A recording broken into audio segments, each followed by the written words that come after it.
Rami X back in another video. If you guys all enjoyed today's video, make sure to hit that like and subscribe button. And if you haven't seen or heard of my second channel, Rami XZ, go check it out in the description down below.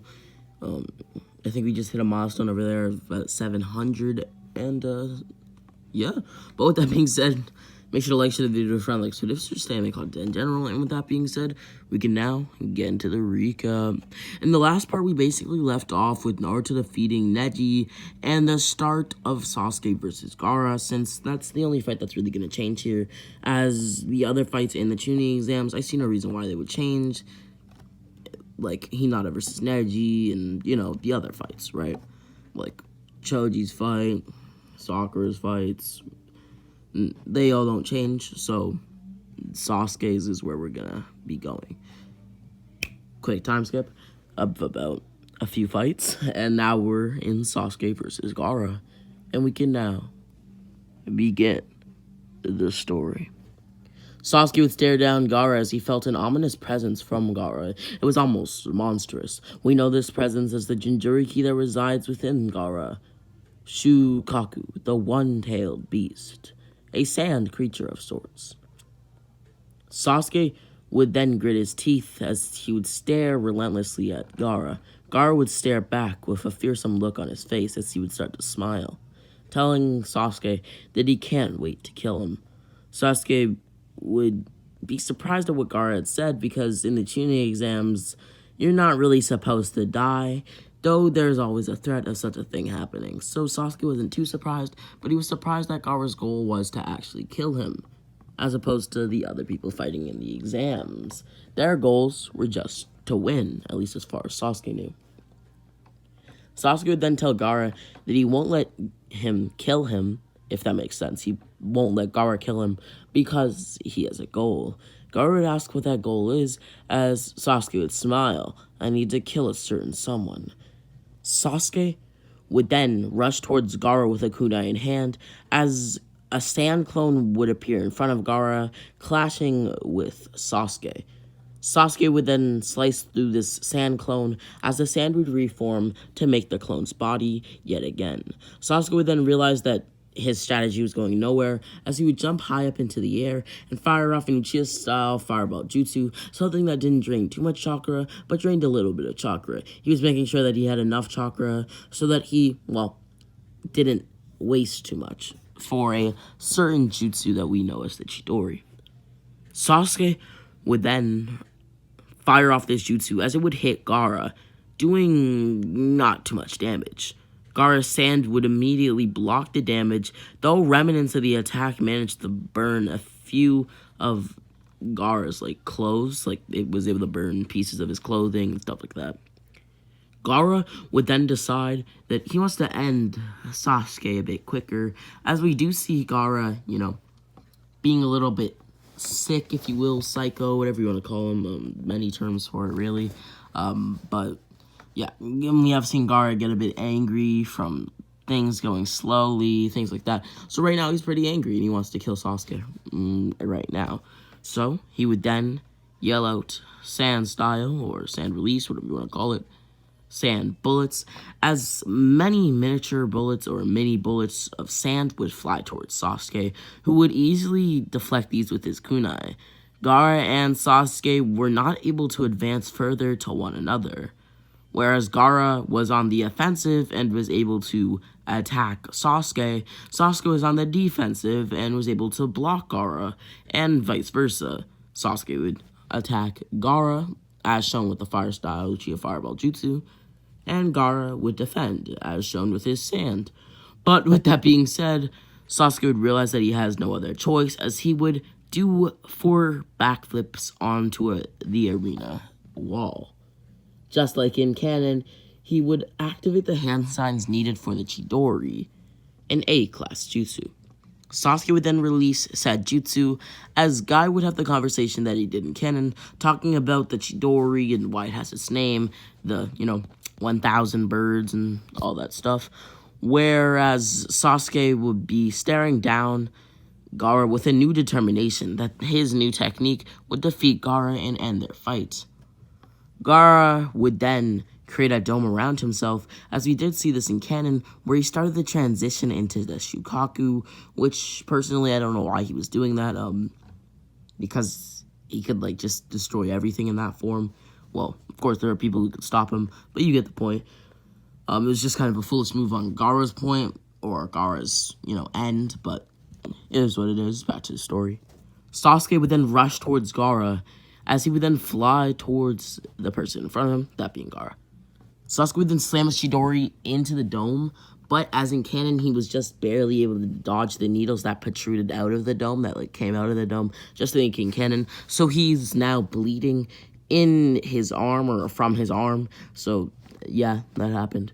But Gaara was now severely injured, and Gaara was actually now bleeding, causing Gaara to scream out in pain, as we did see that Gaara had a lot of trauma to blood, similar to Tsunade, but not the same. Tsunade's fear of blood was a bit different, and Gaara's fear of blood came from like people not actually being able to hurt him, and just like his trauma, emotional trauma. So a bit different there, but you get the comparison between him and Tsunade and their fear of blood, at least at this point, as Gaara would be infuriated and the dome would collapse. Sasuke would now pant heavily, as he had realized that he had wasted a little too much chakra, but he would be okay enough to use at least one more Chidori, or 1.5. The proctor would then call the exams, just like in canon, as the feather illusion jutsu would be activated by Kabuto. This is the Genjutsu that knocked out most of the people in the Chunin exams who weren't ninja. Naruto would then be awoken by Sakura, as Sasuke would realize what was happening around him and would immediately rush to his sensei to ask for instruction, since, well, his sensei, instructs him to do things. Kakashi would then basically form the same team that he had in canon with Shikamaru and, all the people just like in canon, like Naruto, Sasuke, Sakura, etc., as they would rush out to go find the Sand Trio / Sand siblings and defeat them, and they would appear. Naruto and Sasuke would now be on the scene against Gaara, though, of course, Sasuke is going to get there first, since we do still have the quote-unquote iconic scene where Naruto kicks Gaara before Gaara can injure Sasuke or Sakura, as Sakura is currently pinned down to a tree by Gaara's sand, as Naruto would appear, standing valiantly over his opponent, Gaara of the Sand. Naruto would then rush towards Gaara, as he would slam Gaara into a nearby tree, but the aftermath of that attack would basically cause Gaara to fly off of the tree. For example, you throw something at a wall, it might just come back if it's bouncy enough, or, just depending on its solid. So that's basically what's going to happen, but with Gaara's body, he's going to slam into the tree, and then a bit of his body is, going to come forward, and Naruto would actually utilize that space in between of Gaara and the tree, as he would kick Gaara forward, causing Gaara to now fly towards another tree, my bad.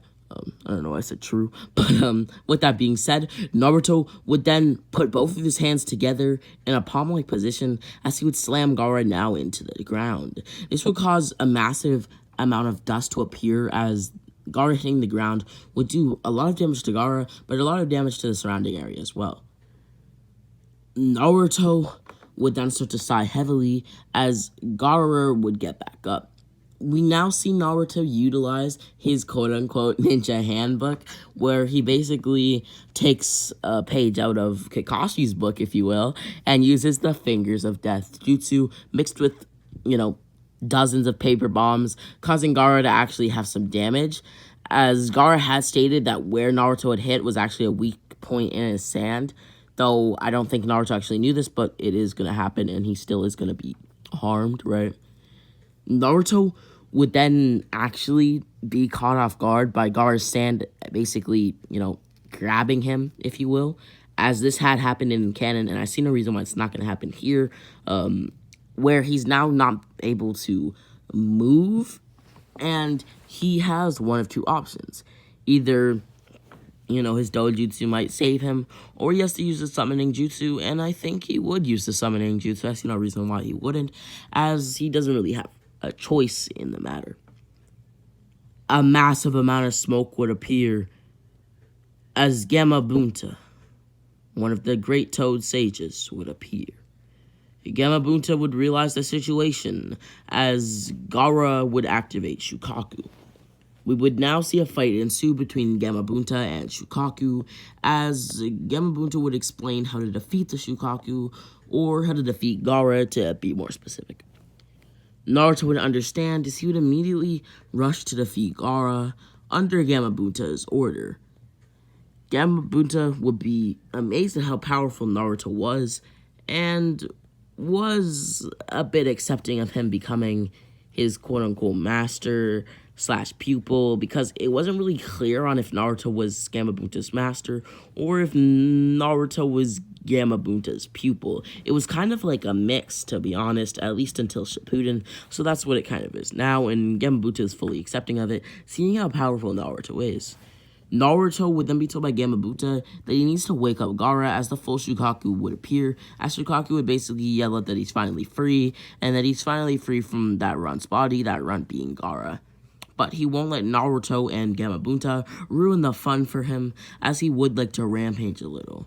Gamabunta and Naruto would both disagree with this statement, as they knew that they would have to defeat Shukaku, and they can't just let him roam around the Leaf Village destroying trees, objects, buildings, etc., etc. Naruto would then watch as light would again appear in his hand. It would then take the form of a sword, as Naruto was surprised that he was able to do this yet again. We know the sword is Excalibur, the sword from Arthurian legend, or the sword that acted in a way similar to Excalibur. Anyhow, Naruto would then jump over to Gaara, and instead of punching him, he would actually move the hilt of the blade upwards, and by that I basically mean that he would be holding the blade instead of actually the hilt, and he would slam the hilt into Gaara's head, causing Gaara to actually wake up, as Naruto would then activate his Kyuubi chakra, which he had actually done in canon, so he can do it here, as he would then punch Gaara, waking him up even further. Gaara would then, well, be defeated. We would get the scene where Naruto basically tells Gaara that, what he's doing is wrong, and we get Naruto talking no jutsuing Gaara, as Gaara would thank Naruto for everything, as he would also apologize to his sister and brother, as Temari and Kankuro had showed up to pick up Gaara, as he would apologize for all of the stuff that he had done to them, and how harshly he had treated them. As Temari and Kankuro would tell Gaara that it's okay, as they were surprised at how much he had changed just from one single battle, and they were also surprised that Naruto was even able to defeat Gaara, as what they had saw in the fight was more than enough to call Naruto a worthy adversary, much more. As in the canon, we did see them witnessing Naruto basically, having this, amazing fight with Gaara, where, rain was falling down on them from, single attacks from Gamabunta, and, wind was, gusting in their faces, you know what I mean? So they were basically just amazed at how, elemental this battle was and just how insane it was. So they noted Naruto as a worthy adversary, and much more than that. Naruto and Sasuke, as well as Sakura and everybody else, would basically return to the Chunin exams, as they would basically try to help, the village out, defeating ninja and things of the sort. But they were just as useless as every other ninja in the Chunin exams, at least to be able to stop Orochimaru from killing Hiruzen. They would actually see Orochimaru do this, unable to do anything about it, as their hatred for Orochimaru would grow, and their anger towards the Sannin. But with that, Orochimaru's arms would be quote-unquote toast, if you will, and he wouldn't be able to, destroy the Leaf Village. It's Orochimaru's plan to destroy the hidden Leaf Village is stopped, but the damage is extensive, and work proceeds quickly to make repairs, actually, because, the village is kind of destroyed at the moment. But we still do see Itachi and Kisame invade into the Leaf Village as Kakashi arrives in the nick of time to help Asumon, Kirinai, and Itachi enters the battle as well, as a battle would ensue between both Sharingan users, that being Kakashi and Itachi, as we would see, Itachi win. I see no reason why he wouldn't. Actually, Itachi does have water style, so like they were having a bit of like a water dragon jutsu clash, but yeah, Itachi's still winning, basically no matters what. But Jiraiya and Naruto at this point would be on their journey to find Tsunade, as Jiraiya's purpose is to protect Naruto from the clutches of the Akatsuki and to train him, at least at the moment. Naruto would then start to work on the Rasengan and things of the sort, as Sasuke, like we saw in the anime, would be basically trying to get Naruto and find Naruto, as he knew if he found Naruto, then he'd find Itachi, as Sasuke was pretty intent on confronting Itachi.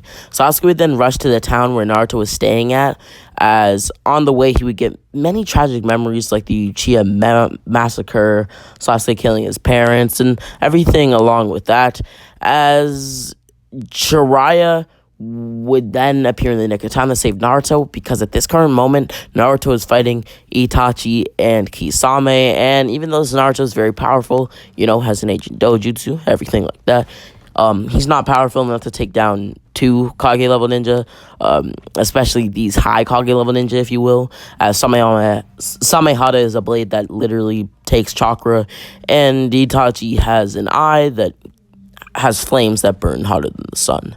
Anyhow, Jiraiya saves Naruto from Kisame, as it turns out that Itachi and the Akatsuki organization at this point are after Naruto to obtain the power of the Nine-Tailed Fox, and we basically learn this from Itachi. At least we already know this is a community fanbase, whatever you want to call it, but Naruto and Jiraiya learn this, as Naruto would train even harder to, I guess you could say, protect himself against the threat of the Akatsuki, as the Akatsuki are pretty threatening, especially to Naruto, as he would basically have to train with the water balloon to master the Rasengan, and I see him doing so with the help of his Dojutsu that acted in a similar way to the Sharingan and Byakugan combined. He was actually able to master the Rasengan in 2 days, which is only like a day off from how much he actually mastered it in him, but you get the point. As Naruto would actually have his fight with Tsunade, and I see him doing a lot better here, as I see actually Tsunade doing a lot worse in this battle, because she was able to defeat Naruto with 1 finger, but I actually see her having to use 4 fingers here, or at least 3 fingers, as Tsunade still is like a master with chakra and things of the sort, so I do see Naruto still losing here, and he also doesn't want to hurt a quote-unquote lady, if you will, since it is out of character for Naruto to do so he is at a bit of a disadvantage. But Tsunade, being the person that she is, would still drug Jiraiya, because we did see her do this, as Jiraiya, Naruto, and Shizune would arrive at the scene of Orochimaru and Kabuto versus Tsunade. Jiraiya would basically save Tsunade, as Naruto would form his ninja way to never go back on his word. Naruto would actually do a lot better in this fight, as he would basically have to go up against Kabuto just like he had in canon. This time he would use the Rasengan, but would get it down the first time, no ifs and buts. Kabuto wouldn't actually do any damage, and this Rasengan would be so powerful that Kabuto wouldn't even be able to heal from it, as we saw Kabuto kind of heal from it, and I think that was a bit quote-unquote cheap, or cheese, whatever you want to call it, as I see no reason why Kabuto was just able to easily heal from the Rasengan, even though, yes, he is a, prodigy medical ninja. In my opinion, he's not going to be able to heal from the power of this mighty Rasengan, as we would then see Orochimaru be taken down, just like he had in canon, with Naruto being praised by Tsunade for having so much power that could even exceed hers, as she realized that Naruto was holding back during their fight. Though, at this point, we would actually see the Sound 4 invade the village after Naruto and Sasuke's fight, where they basically, went Rasengan Chidori, and Kakashi push them both away, causing them to fall into the water towers, which would cause Sasuke to realize that Naruto's Rasengan was stronger. But anyhow, the Sound Four would basically, kidnap Sasuke, kinda, as the formation of the Sasuke Retrieval Squad would be formed, and the Leaf would rush to save Uchiha Sasuke, Precious Ninja to Konoha, and one of the last Uchiha alive. Now, with that being said, this has been Rami X back with another video because I'll enjoy today's video. I hope you guys enjoyed it a lot, or just as much as I did. But with that being said, make sure to like, share the video with a friend, like, share, just in the content in general. Subscribe for New Year, as I want to hit 10,000 subscribers by the end of September. But with that being said, Rami X.